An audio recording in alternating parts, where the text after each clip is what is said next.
Miaka mingapi? Miaka 9 tumeachana na mume wangu, nakaa Kigoma, wilaya Kasulu, kijiji cha Makere. Mume wangu kabla sijaandika akanipigia simu, mke wangu uko wapi? Pale tulipokuwa tunaabudu pale kwenye mkesha. Arudia tena. Unakaa Kigoma? Nakaa Kigoma. Mmeachana na mume wako miaka mingapi? Wilaya ya Kasulu, kijiji cha Makere. Miaka 9 tumeachana na mume wangu. Hamuongei? Hapana.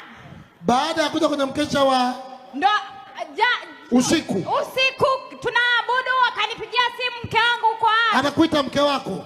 Nikamwambia niko kwenye maombi, subiri. Endelea. Alinitelekeza na watoto, mimi ndo mama ndo baba. Alinitelekeza na watoto? Alinitelekeza na watoto, na bado mtoto wangu huyo hapa naenda chuo. Mimi ndo nilikuwa najua reja pangeje. Amekupigia?